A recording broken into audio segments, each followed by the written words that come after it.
Okay. कल जाने से पहले कल हमने खत्म कर लिया था अपना auxiliary views. So I would say bye now you are almost done with 70 to 75% of your syllabus, because we have done projection of points, we have done orthographic projections, section of solids, and then I think isometric projections, and the last topic was auxiliary views and auxiliary projections. Today we are about to start with a new topic जिसका थोड़ा सा high level overview मैंने आपको कल दे दिया था, but I'll still give you a bit of more examples क्योंकि ये topic थोड़ा सा understand करना थोड़ा मुश्किल हो जाता है कि basically क्यों पढ़ रहे हैं ये topic, उसका reasoning बड़ा important है, and then we'll go into the fundamentals. Now this topic is perspective projections.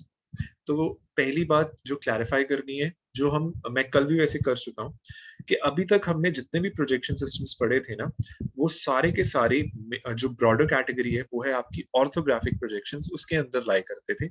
जिसका सिंपल मीनिंग होता है कि आपके जो प्रोजेक्टर्स हैं या रे ऑफ साइट है वो परपेंडिकुलर होती है आपके प्लेन ऑफ प्रोजेक्शन को और पैरेलल होती है एक दूसरे को. So this was like something that you were doing religiously for the past 2.5 months. But अब ये चीज को हम ब्रेक करने वाले हैं यहाँ पे, because we are entering into this idea of perspective projections. तो वो कैसे ब्रेक करेंगे वो मैं आपको अपनी पीपीटी की एक एग्जांपल से बताऊंगा. बट अभी अंडरस्टैंड करते हैं कि पर्सपेक्टिव प्रोजेक्शन के अंदर होता क्या है, और इसके अंदर कुछ छोटी छोटी टर्मिनोलॉजीज हैं, हमें वो टर्मिनोलॉजी पहले अंडरस्टैंड करनी जरूरी है before we attempt any question. So उन टर्मिनोलॉजीज को अंडरस्टैंड करने के लिए पहले ये समझते हैं कि पर्सपेक्टिव प्रोजेक्शन का यूज कहाँ पे होता है.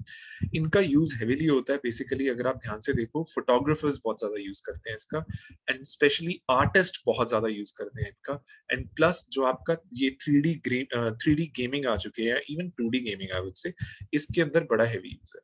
पर ये यूज है किस तरह से और क्या कहना चाहते हैं हम वो समझते हैं. See, perspective projection is actually the view that is seen by a human eye. आप जो एक्चुअल वर्ल्ड में देखते हो ना, वही पर्सपेक्टिव व्यू होता है आपका. ठीक है. सो ये क्या चीज मैं कहने की बात कर रहा हूँ. For example, if you focus on this particular picture here, आपको एक लैंप पोस्ट दिख रहा होगा और आगे उसके सीक्वेंस ऑफ लैंप पोस्ट दिख रहे होंगे. सो रियल वर्ल्ड में भी अगर आप कहीं लेट्स से वॉक करने जा रहे हो, आपको ऐसा एक सीन दिखता है, तो आप ध्यान से नोट करो, अगर इसकी एक्चुअल लेंथ लैंप पोस्ट की यहाँ पे आपको लेट अस अज्यूम 5 मीटर्स दिख रही है, 6 मीटर्स दिख रही है, जो नेक्स्ट लैंप पोस्ट है even though that is also 5 metres long, पर वो लग नहीं रहा. The next one again, it is actually 5 metres long, but देखने में लग नहीं रहा. And we keep on going ahead and we see that the height of the poles is like going on decreasing. इसमें पोस्ट कम है थोड़े से lamp post, but at the end you seem to figure out कि एक point के ऊपर आके ये यहां से अगर मैं लाइन ड्रॉ करूं ना, यहाँ पे आके कुछ कन्वर्जेंसी हो रही है. ये जहां जिस पॉइंट के ऊपर कन्वर्जेंस होती है ना, इस पॉइंट को मैं बोलता हूँ वैनिशिंग पॉइंट. अभी मैं जितनी भी पिक्चर्स दिखाऊंगा ना, आपको उसके अंदर वैनिशिंग पॉइंट को लोकेट करने की मैं आपको आइडिया दे रहा हूँ. सो दिस वाज सो इसको एक तरह से आप एक ऑप्टिकल इल्यूजन भी बोल सकते हो.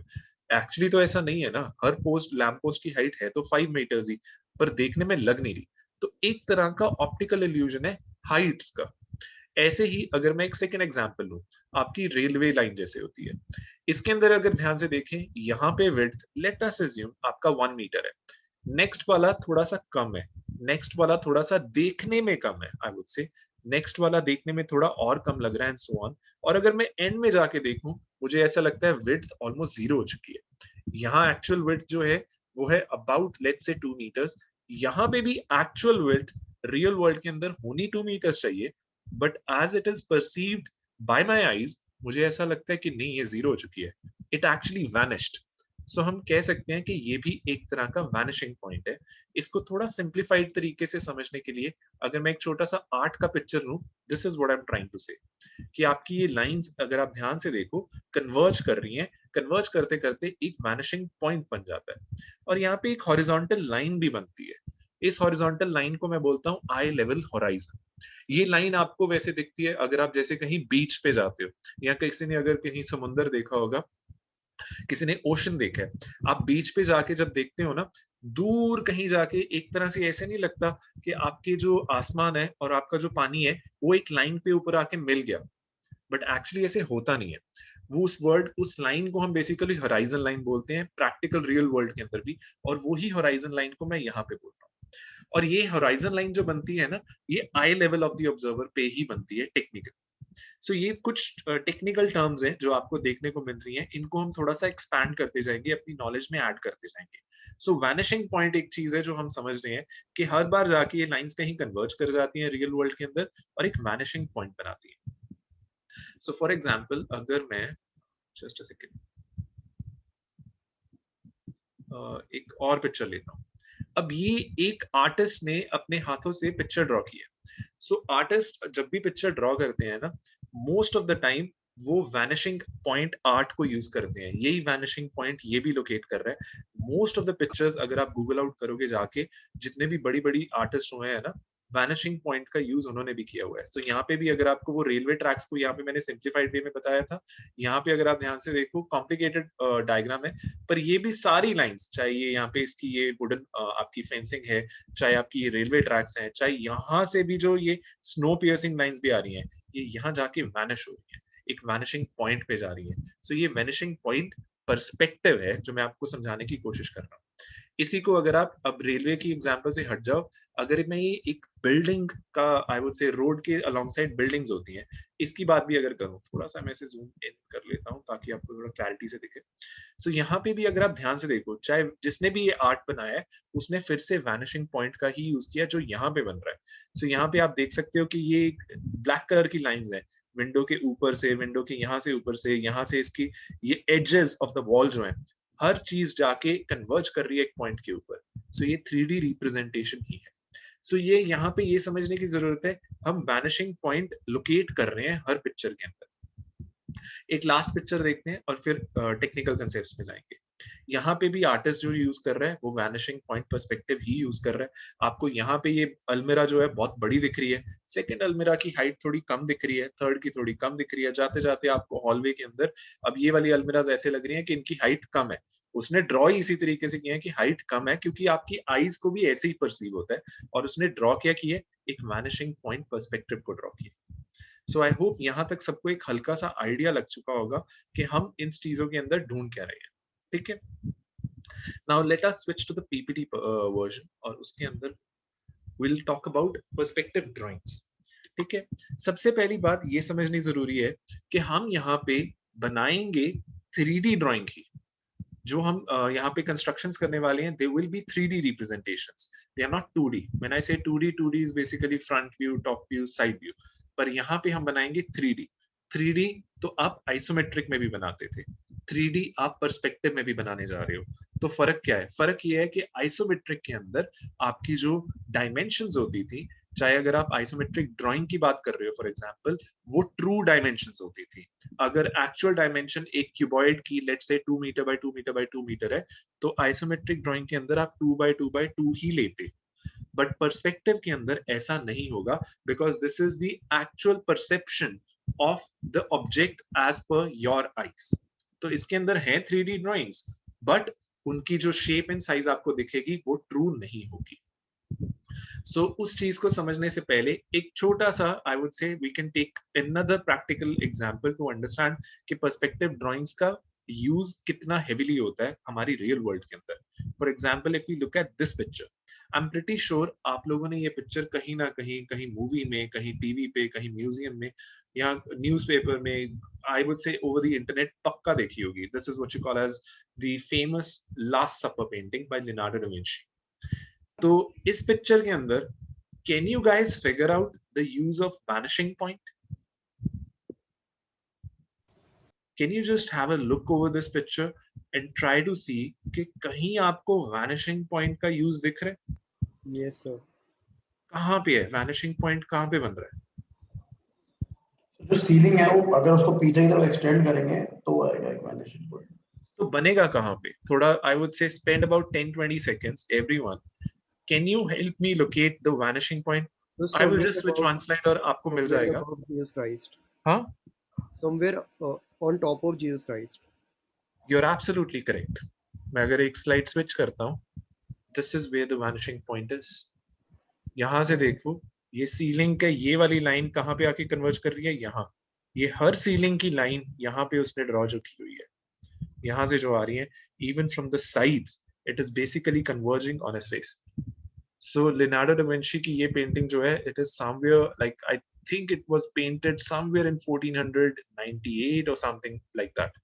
इतनी पुरानी पेंटिंग है, और इसीलिए लियोनार्डो दा विंची फेमस था, बिकॉज उसकी पेंटिंग्स के अंदर, ये पेंटिंग के अंदर जान डाल देते थे, जैसे वो कहते थे, this is because of the use of technical analysis.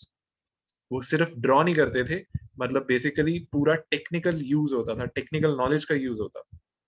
So even this painting has a use of vanishing point. इसलिए आप ध्यान से समझ सकते हो कि इसका यूज कितना हैवी होता है, painters, artist, and plus I would से gaming, and even you guys, whenever you basically make a product and you basically present it to the customer, आप vanishing point या I would say perspective projections का use बड़ा heavily करते हो, क्योंकि आप जितनी भी आपकी I would say billboards होते हैं ना, billboards जितने भी आप देखते हो ध्यान से, वहां पे products की जैसे placement होती है stuff, वो भी perspective projection को ध्यान में रख के ही की जाती है।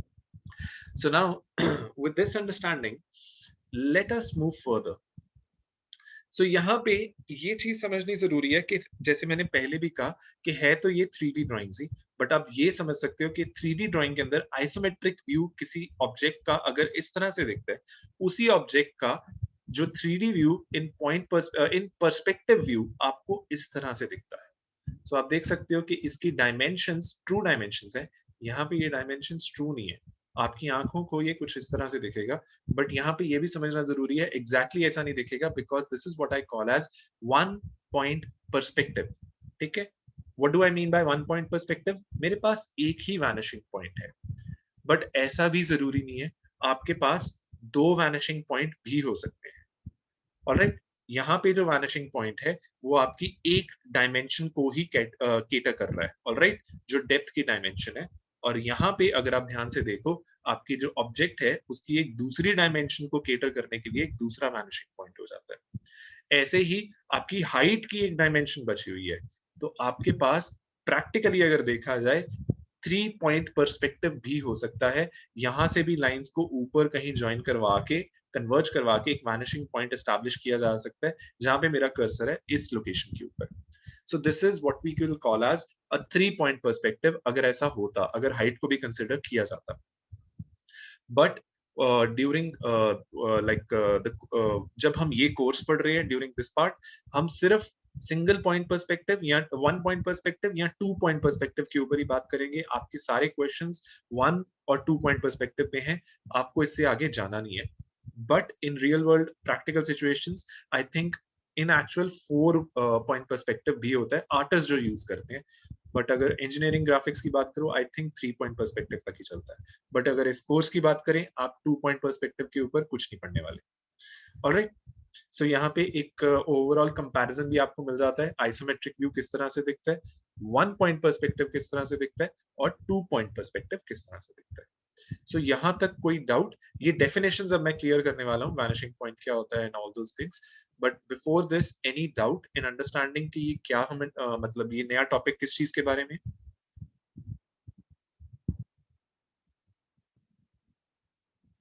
Alright, if not, let me switch slides. I think, yeah. इसमें ना ये देखो पहले कि बेसिकली यहाँ पे कुछ इंपॉर्टेंट टर्म्स हैं, इन्हें समझना बड़ा जरूरी है। यहाँ पे आपको बेसिकली अगर ध्यान से देखो, एक तरह की स्क्रीन दिख रही है, ऑलराइट, और इस स्क्रीन के ऊपर कुछ हमने एक फ्रंट व्यू एक ऑब्जेक्ट का बताया हुआ है, और उसके बाद हम देख रहे हैं कि वो ऑब्जेक्ट की जो डेप्थ है वो एक पॉइंट पे जाके मिल रही है, जिसे वो वैनिशिंग पॉइंट कह रहे हैं। यहाँ पे एक पिक्चर प्लेन लिखा, हॉरिजन लाइन लिखी हुई है, और ग्राउंड लाइन लिखी है, स्टेशन पॉइंट लिखा हुआ है, और ये आपका ऑब्जर्वर है। अब एक एक करके इन टर्म्स को समझते हैं। पहले पिक्चर प्लेन क्या है? अगर मैं पिक्चर प्लेन की बात करूं, I would call it as a imaginary vertical transparent plane. ठीक है, I would call it as a imaginary vertical transparent plane on which the object is projected and the perspective view is formed. I'll repeat again. Picture plane किस चीज को बोलते हैं? ये एक imaginary vertical transparent plane है, जिसके ऊपर आपका ऑब्जेक्ट को प्रोजेक्ट किया गया है, यहाँ पे फ्रंट व्यू दिख रहा है आपको, and the perspective view is form. ये आपका पूरा पर्सपेक्टिव व्यू बेसिकली बनाया गया है। ऑलराइट, सो ये एक इमेजिनरी प्लेन होगा। ऐसे ही एक ग्राउंड प्लेन है जो अभी दिख नहीं रहा, but this is what you call as the ground plane, जहां पे मेरा कर्सर है, this entire green surface, the dark green one is called as the ground plane. So ground plane क्या होता है? It is a horizontal plane on which the object is placed.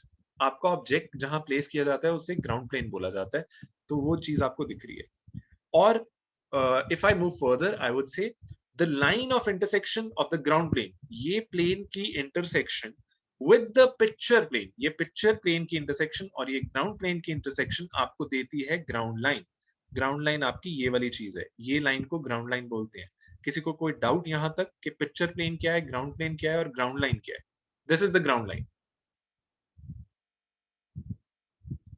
If not let's move further.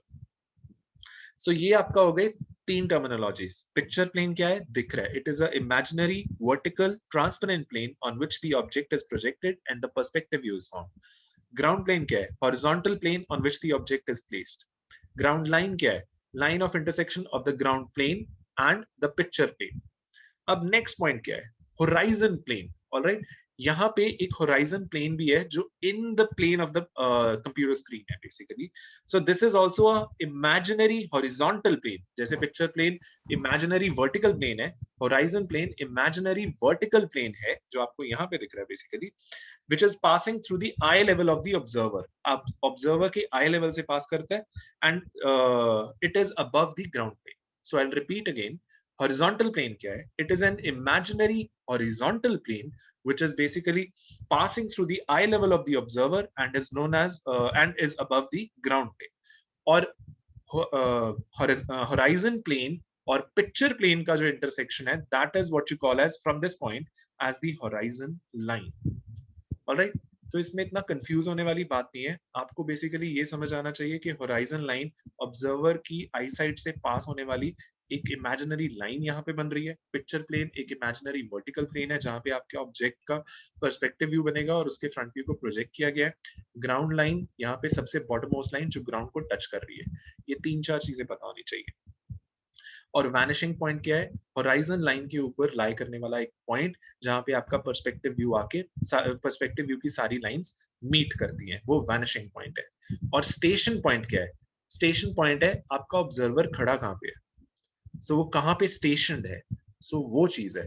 Because perspective view के अंदर ना ये बड़ा matter करेगा कि बेसिकली आपका रिलेटिव पोजिशन क्या है ऑब्जेक्ट को लेके, आपका साइज ऑफ द ऑब्जेक्ट क्या है, आपका ऑब्जर्वर खड़ा कहाँ पे है, आपके रेफरेंस प्लेन्स कैसे हैं, क्या डिस्टेंस है.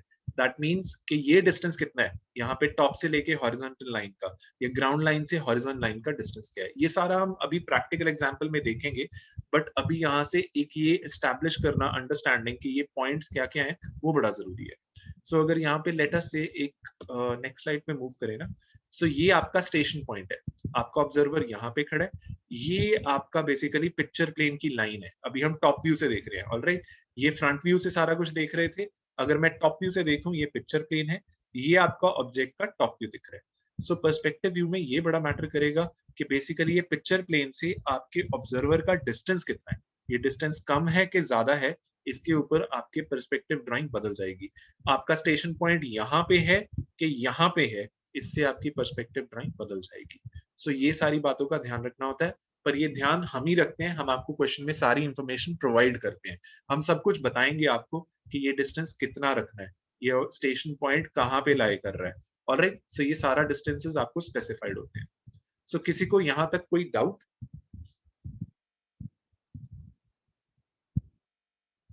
किसी को कोई भी टर्मिनोलॉजी समझने में डाउट? बिकॉज ये क्वेश्चन जब आएगा ना, ये आपको स्टेटमेंट की फॉर्म में आएगा.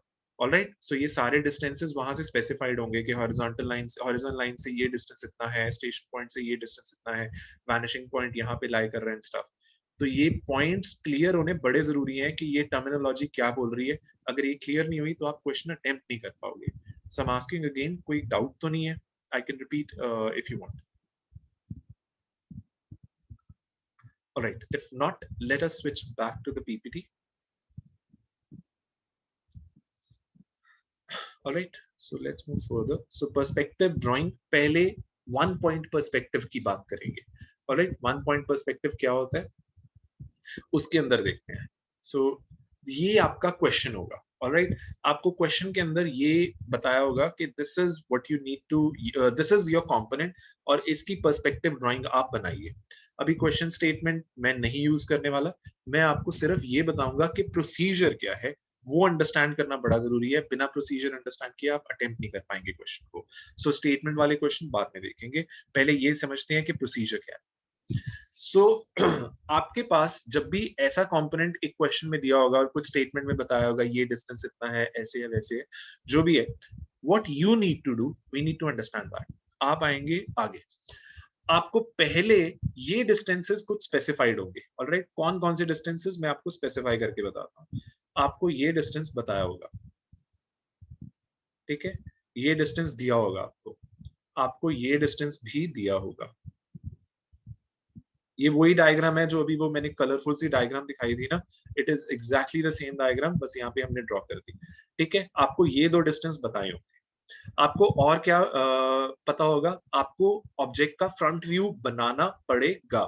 ये आप बनाओगे, मैंने आपके लिए पहले ही बना के रख दिया।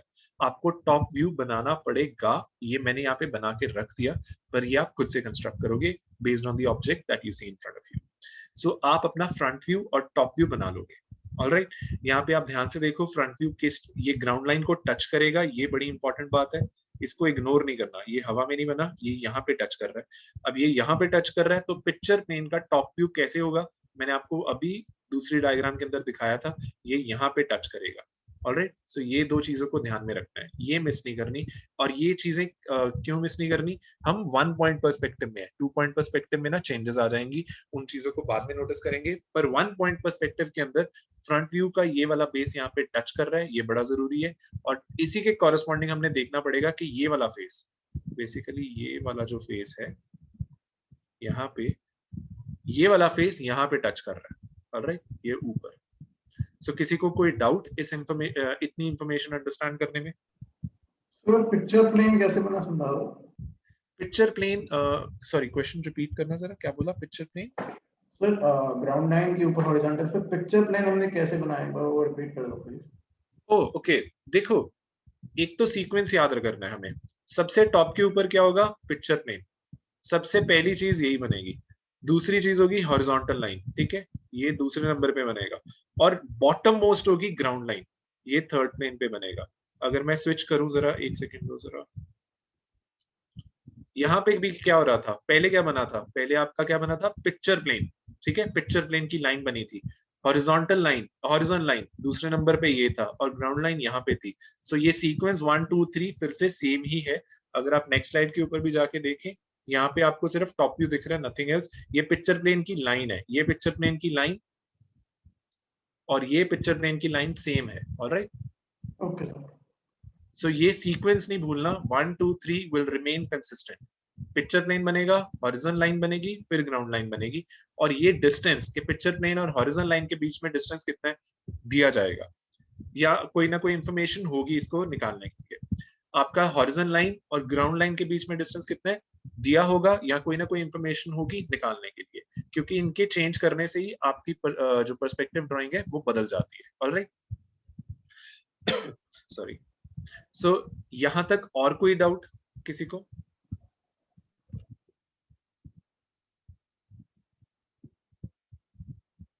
इफ नॉट आगे बढ़ते हैं, एक मिनट इसको मैं क्लियर कर दूं थोड़ा, इसमें ना बहुत ज्यादा वो है। ऑलराइट, ठीक है। अब नेक्स्ट क्या होगा, यहाँ पे अभी स्क्रीन में ये भी है कि आपको आइसोमेट्रिक व्यू दिख रहा है, भाई ये दिया नहीं होगा। ये एक तरह की रफ डायग्राम है जो मैंने आपको समझाने के लिए यहाँ पे दे दिया है, आपको सिर्फ ये दिया होगा क्वेश्चन के अंदर, ये समझना जरूरी है। ये दिया होगा, आपकी अब मर्जी है कि अगर आप लेट्स से ड्रॉ करना चाहते हैं, मैनुअल ड्राफ्टिंग कर रहे हैं, व्हाटएवर इट इज, आप इसको साइड में रखना चाहते हैं कि नहीं। Most of the students usually rough सा बना के रख लेते हैं, आपको समझ भी आ जाएगा कि क्यों रखते हैं और ये नंबरिंग करने का फायदा क्या है, यहाँ पे इतनी नंबरिंग क्यों की हुई है, इसका बहुत एडवांटेज मिलने वाला है अभी आगे। ठीक है, so this is not something that is to be there in the perspective drawing. अगर आप फॉर एग्जाम्पल ये क्वेश्चन ऐसे अटेम्प्ट करके आते हैं, इतना ही कर दिया और आप ये ड्रॉ करके आ गए, ट्रस्ट मी 0 मार्क्स है। ये हमने इसको रिकमेंड नहीं, ये आंसर का पार्ट नहीं है, पॉइंट ये इवैल्यूएशन का पार्ट नहीं है, ये सिर्फ समझाने के लिए यहाँ पे है, ये चीज को बार बार रिपीट कर रहा हूँ। Now let's move further. जब इतना सारा कंस्ट्रक्शन हो जाता है, फ्रंट व्यू का, टॉप व्यू का, ये सारे प्लेन्स की लाइन आप ड्रॉ कर लेते हो, व्हाट्स द नेक्स्ट स्टेप? आपको थोड़ी बहुत इंफॉर्मेशन ये भी दी होगी कि आपका स्टेशन पॉइंट कहाँ पे है, ये डिस्टेंस कितना है ये बताया जाएगा आपको, कि ग्राउंड लाइन से स्टेशन पॉइंट कितना दूर है, यहाँ पे कहाँ पे प्लेस करना है, ये इंफॉर्मेशन होगी आपके पास। अब जब आपके पास इतनी इंफॉर्मेशन आ चुकी है, अब यहाँ से क्वेश्चन अटेम्प्ट करना हम शुरू करेंगे, और यहाँ से आप प्रोसीजर को थोड़ा सा मतलब नोट करना चाहे नोट कर लीजिए, पर याद रखना पड़ेगा ये सारे स्टेप्स। 1 पॉइंट पर्सपेक्टिव में और 2 पॉइंट पर्सपेक्टिव में स्टेप्स थोड़े से डिफरेंट होते हैं, अभी हम 1 पॉइंट पर्सपेक्टिव कर रहे हैं। तो यहाँ पे स्टेशन पॉइंट जब मिल गया, सबसे पहला काम क्या करना है कि आपका जो टॉप व्यू है, टॉप व्यू के अंदर वो पॉइंट्स को ढूंढो जो पॉइंट्स पिक्चर प्लेन की लाइन को टच नहीं कर रहे। ऑलराइट, स्टेशन पॉइंट से हम ऐसी लाइंस ड्रॉ करेंगे और ऐसे वर्टिसेस को ढूंढेंगे टॉप व्यू के अंदर जो वर्टिसेस पिक्चर प्लेन की लाइन को टच नहीं कर रहे। वो वर्टिसेस कौन से है? 7 और 12, 7 और 12 ये वाले हो गए, 9 और 8, 9 और 8 ये वाले हो गए, 10 और 11, 10 और 11 पीछे वाला हो गया 11 और ऊपर हो गया 10। सो जैसे ये वर्टिसेस को आप लोकेट कर लेते हो, व्हाट्स द नेक्स्ट स्टेप? यहां से लाइंस ड्रॉ करिए। एक लाइन ड्रॉ होगी इस तरह से, एक लाइन ड्रॉ होगी इस तरह से, और एक लाइन ड्रॉ होगी इस तरह से। और यहीं से अब ये लाइंस जो भी मैं ड्रॉ करने वाला हूं ना, कुछ ब्लू कलर में होंगी, कुछ रेड कलर में होंगी, इनके अंदर आप ये सोच थोड़ा फोकस करके देखते रहिए कि अब मैं परपेंडिकुलैरिटी की कोई बात नहीं कर रहा। यहाँ पे सारे प्लेन जो भी आ रहे हैं, मैं कहीं भी अब कहीं नहीं कह रहा कि मेरी रे ऑफ साइड प्रोजेक्टर्स जो है परपेंडिकुलर होने चाहिए, पैरेलल होने चाहिए, वो सारी स्टेटमेंट्स अब एलिमिनेट हो चुकी हैं। यहाँ पे ये पॉइंट्स को लोकेट करने के बाद आपको करना क्या होगा? आपको करना होगा कि यहाँ पे जहां पे ये पिक्चर प्लेन को कट कर रहे हैं ना, वो पॉइंट्स को पकड़ लो। फॉर एग्जाम्पल, एक सेकेंड, इसमें बाद में आते हैं, यहाँ पे आते हैं, ये पियर्सिंग पॉइंट्स बन जाएंगे आपके, ये रेड डॉट्स जो हैं बेसिकली। सो पियर्सिंग पॉइंट्स क्या करेंगे? ये रेड डॉट एक्चुअली अब रिप्रेजेंट करेगा किसको? 7 और 12 को। ये रेड डॉट अब किसको रिप्रेजेंट करेगा? ये रिप्रेजेंट करेगा 9 और 8 को। ये रेड डॉट किसको रिप्रेजेंट करेगा? 10 और 11 को। सो अगर मैं एक स्टेप आगे चलूं, ये आप डिलीट कर सकते हो, मुझे बस एक्चुअली इतना ही चाहिए था। मैंने ड्रॉ किए हैं लाइंस स्टेशन पॉइंट से, और कट किए हैं, आइडेंटिफाई किए हैं वो वर्टिसेस जो पिक्चर प्लेन को टच नहीं कर रहे थे, और उन वर्टिसेस को जहां पे आके वो अब यहाँ से प्रोजेक्टर्स मीट कर रहे हैं पिक्चर प्लेन लाइन को, उनको आइडेंटिफाई कर लिया, उनको बोल दिया पियर्सिंग पॉइंट्स। तो किसी को ये रेड वाले पोर्शन को बनाने में कोई डाउट, कोई क्वेश्चन?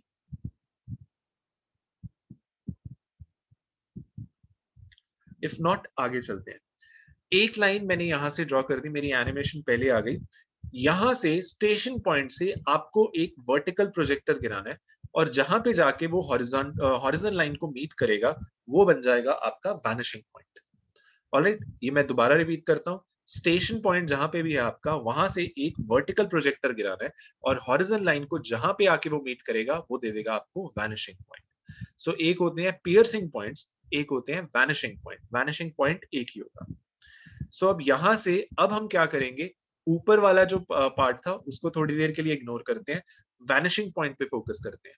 ऑलराइट, और स्टेशन पॉइंट का रोल अब खत्म हो गया। स्टेशन पॉइंट हमने सिर्फ ये पॉइंट्स को लोकेट करने के लिए यूज किया था, इसके बाद अब इसकी कोई जरूरत नहीं। अब हम पियर्सिंग पॉइंट्स और वैनिशिंग पॉइंट का ही यूज करके अपनी 3D ड्राइंग को कंप्लीट करेंगे, अपनी पर्सपेक्टिव ड्राइंग। अब मैं क्या करूंगा कि वैनिशिंग पॉइंट का यूज जो है वो प्रोजेक्टर्स गिराने का है in the front view.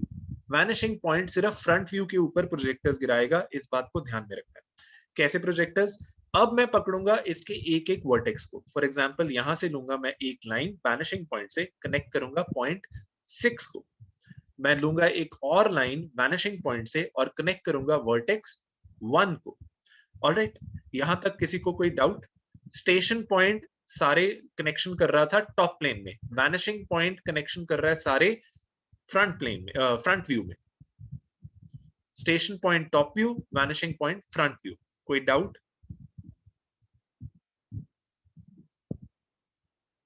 No. ठीक है, अब यहां पे जब आ गया, अब यूज करेंगे पियर्सिंग पॉइंट्स का। ये पॉइंट मैंने आपको क्या बताया था, ये एक तरह की प्रोजेक्शन है 7,12 पॉइंट की यहाँ पे, तो ये भी 7,12 पॉइंट ही है। अब यहां से मैं वर्टिकल प्रोजेक्टर नीचे गिरा दूंगा कुछ इस तरह से। अब जहां पे ये आके इंटरसेक्ट करेगा, ये मेरे को देगा पॉइंट नंबर 7 और 12। ये पॉइंट समझने में किसी को दिक्कत? ध्यान से देखो, ये 7-12 वाला पॉइंट है, उसको पहले यहाँ पे लेके आए with the help of station point. Station point ने हमें हेल्प किया ये पॉइंट लोकेट करने को, और यहाँ पे जब पियर्सिंग पॉइंट मिल गया, वैनिशिंग पॉइंट से मैंने इसी के कनेक्टर्स को ज्वाइन किया 12 और 7 को, और यहाँ से गिरा दिया। अब आपके मन में क्वेश्चन आएगा कि फिर ये बना के किया क्या है आपने, क्यों बनाया इसको, क्या इसकी विजुअलाइजेशन है? एक्चुअली मेरे को यही हेल्प कर रहा है आइडेंटिफाई करने में कि 7 और 12 कहाँ पे है। मुझे सिर्फ 1 और 6 दिख रहा है, अगर मैं इसे नहीं बनाता ना तो मेरे को थोड़ा विजुअलाइज करने में प्रॉब्लम आती है। अब मेरे को पता है कि यहाँ पे ये जो वर्टिकल लाइन आई है ना, पॉइंट नंबर 7 और 12 यहाँ पे है। क्यों पता है? क्योंकि मैं ऊपर से 7 और 12 आइडेंटिफाई कर चुका हूँ, यहाँ तक ले आया था। यहाँ जब गिरा रहा हूँ, 7 और 12 आइडेंटिफाई करने में हेल्प मिल रही है, nothing else. Excuse me, sir. हाँ जी सिद्धार्थ। सर एक बार वो जो 1 और 6 को हमने वैनिशिंग पॉइंट से ज्वाइन किया था, वो स्टेप एक बार रिपीट कर दो, क्यों किया था? मैंने किया था ये पॉइंट, यहां से क्वेश्चन स्टार्ट हुआ है आपका। मेरे पास यहां तक आप बना लेते हो, फ्रंट व्यू, टॉप व्यू, आप picture plane, horizontal line, ground line, ये डिस्टेंसेस स्पेसिफाइड होते हैं पिक्चर प्लेन और लाइन और हॉरिजॉन्टल लाइन के बीच, हॉरिजॉन्टल लाइन और ग्राउंड लाइन के बीच। स्टेशन पॉइंट का भी आपको लोकेशन स्पेसिफाइड होगा कोई ना कोई इंफॉर्मेशन के साथ। जब आपको स्टेशन पॉइंट मिल जाता है, आप स्टेशन पॉइंट के ऊपर रख के अपनी पेंसिल को आप ज्वाइन करते हो टॉप व्यू के अंदर। स्टेशन पॉइंट टॉप व्यू के अंदर इंटरफेयर करेगा, हमेशा याद रखना है। टॉप व्यू के अंदर आपको वो वर्टिसेस पकड़ने हैं जो पिक्चर प्लेन लाइन को टच नहीं कर रहे। सो यहाँ पे जो टच कर रहे हैं वो कौन से हैं? 1 और 6, 2 और 3, 4 और 5, यहाँ पे ये सारे टच कर रहे हैं। हमें पकड़ने हैं पीछे के सारे, जैसे 12 और 7, 8 और 9, 10 और 11 जो है पीछे। ये वर्टेक्स पिक्चर प्लेन लाइन को टच नहीं कर रहे। सो स्टेशन पॉइंट उन पॉइंट्स को कनेक्ट करेगा कुछ इस तरह से। स्टेशन पॉइंट कनेक्ट करेगा 7 और 12 को, स्टेशन पॉइंट कनेक्ट करेगा 9 और 8 को, स्टेशन पॉइंट कनेक्ट करेगा 10 और 11 को। और इनको कनेक्ट करने के बाद मैं ये देखूंगा कि ये 3 प्रोजेक्टर्स जो मैंने ड्रॉ किए हैं, ये पिक्चर प्लेन लाइन को कहां पे कट कर रही है। जहां पे ये कट करते हैं उन्हें मैं बोलता हूं पियर्सिंग पॉइंट्स। ऑलराइट, तो ये रेड डॉट्स जो मेरे पास आ रहे हैं वो इस तरीके से आते हैं। ये आपका क्वेश्चन था?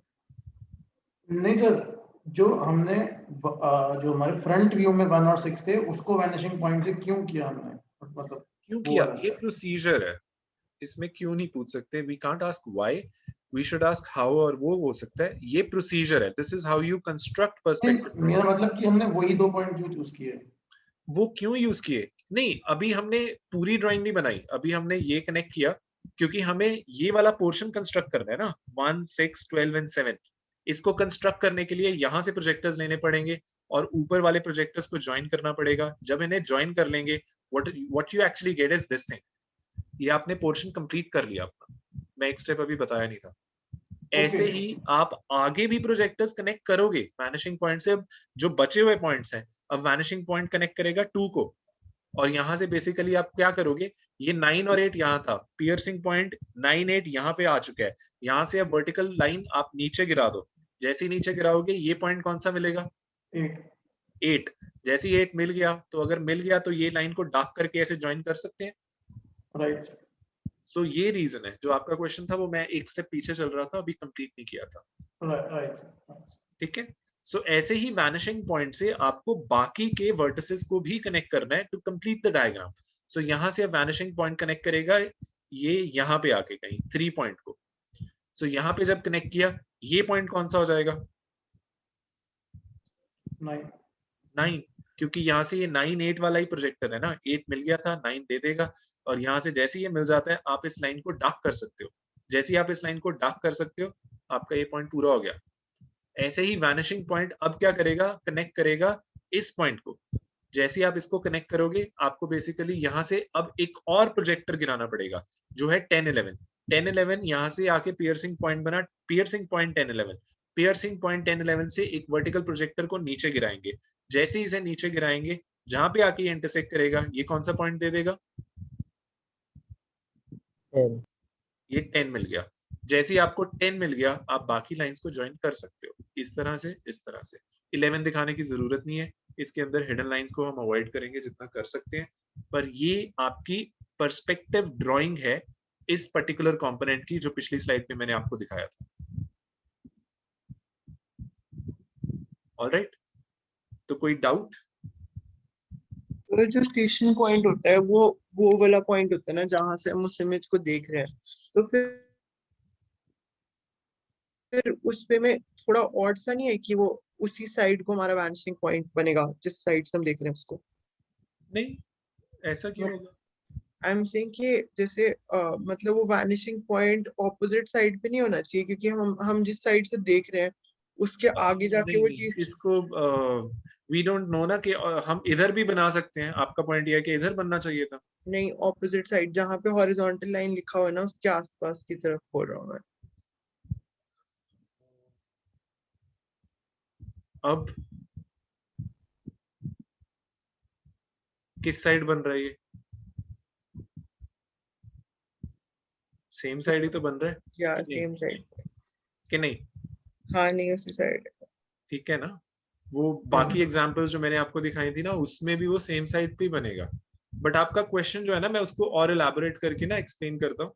एक्चुअली देखो, पॉइंट ये है कि पहला वर्ड जो इसका नेमिंग है ना वही है पर्सपेक्टिव। आप काफी हद तक ठीक हो, ये बहुत मैटर करेगा। ये इसके अंदर बहुत सारी चीजें मैटर करेंगी। अगर आपकी ये डिस्टेंसेस को मैं बदल देता हूँ, ये डिस्टेंस को बदल देता हूँ, ये स्टेशन पॉइंट का ग्राउंड लाइन से डिस्टेंस को बदल देता हूँ, स्टेशन पॉइंट को मूव कर देता हूँ, आपकी ये ड्राइंग की आपकी ड्राइंग ही अलग बनेगी। अगर मैं 3 स्टूडेंट्स को ये 3 डिस्टेंस दे दूं ना, लेट्स से स्टूडेंट 1 को बोलूं कि ये 20 mm है, स्टूडेंट 2 को बोलूं ये 30 mm है, स्टूडेंट 3 को बोलूं ये 40 mm है, तीनों की फाइनल आंसर जो बनेंगे वो अलग अलग बनेंगे, सेम बन ही नहीं पाएंगे। और इसी चीज का फायदा अगर आपने, आई एम नॉट श्योर अगर आपने ध्यान से देखा होगा, फोटोग्राफर्स देखे हैं कितने, वो कई बार आपने देखा होगा ना, मतलब उटपटांग सी हरकतें कर रहे होते हैं, मतलब कैमरा कभी रोटेट करते हैं, इधर करते हैं, वो कर क्या रहा होता है? वो बेसिकली आपका वो एक स्टेशन पॉइंट पे है ऑब्जर्वर, वो ये ग्राउंड लाइन से अपना डिस्टेंस एक तो चेंज करता है। वो कौन सा डिस्टेंस है? उसका फोकस। ऑलराइट, और वो खुद जो मूवमेंट करता है ये स्टेशन पॉइंट वो अपना बदलता रहता है ताकि वो एक अच्छी पिक्चर ले सके, वो एक अच्छा व्यू कैप्चर कर सके, वो एक अच्छा पर्सपेक्टिव कैप्चर कर सके। सो जो what do you call these famous photographers, वो ये सारे कंसेप्ट्स का यूज कर रहे होते हैं, नथिंग एल्स, नोइंगली अननोइंगली। ठीक है, सो ये डिस्टेंसेस अगर आप बदल दोगे, थोड़ा बहुत भी अगर आपकी चेंज आई, सो आपका सारा जो मतलब ड्राइंग है वो अलग तरीके से दिखता है। And it actually fits the name of this thing, which is perspective projection. Alright, तो किसी को कोई स्टेप में डाउट? ठीक है, ये बड़ा जरूरी है। स्टेप तो कोई किसी को डाउट तो नहीं है ना? हमेशा याद रखना है स्टेशन पॉइंट 1 पॉइंट पर्सपेक्टिव की बात कर रहा हूँ, ये भी नहीं भूलना। 2 पॉइंट पर्सपेक्टिव अलग बात हो जाएगी। 1 पॉइंट पर्सपेक्टिव के अंदर स्टेशन पॉइंट आपके टॉप व्यू के अंदर जाके और प्रोजेक्टर्स को कनेक्ट करता है। वैनिशिंग पॉइंट फ्रंट व्यू के अंदर कनेक्ट करता है। वैनिशिंग पॉइंट ने कभी भी टॉप व्यू में इंटरफेयर नहीं किया, स्टेशन पॉइंट ने फ्रंट व्यू में इंटरफेयर नहीं किया। सो स्टूडेंट्स मिस्टेक कर जाते हैं, स्टूडेंट्स यहाँ कनेक्ट करके पियर्सिंग पॉइंट बना के उल्टा सीधा कुछ कर रहे होते हैं, that is not the right way. So ये चीजों को थोड़ा सा याद करना पड़ेगा, station point top view, vanishing point front view. So ये सारी कंस्ट्रक्शन के साथ आपको मिल जाता है। 2 पॉइंट जो है वो थोड़ा सा डिफरेंट है, वो हम नेक्स्ट लेक्चर में देखेंगे, बट अभी आपकी अंडरस्टैंडिंग इसकी डेवलप हो जाए, ये मैं दोनों लेक्चर्स आपके साथ शेयर कर देता हूँ अभी के अभी, लेक्चर 1 एंड 2 ऑक्सिलरी की मैं आपकी स्लाइड्स शेयर कर देता हूँ आपके सीआर के साथ। So with this you will be in a better position to understand all this. और आपका बाई वीकली है मोस्ट प्रोबेबली सैटरडे को, जहां तक मुझे लग रहा है, but I am not getting any updates, मैं चेक करता हूँ। बट आप लोग बी प्रिपेयर्ड सैटरडे के लिए। ऑक्सिलरी होगा, सेक्शन ऑफ सॉलिड्स होगा।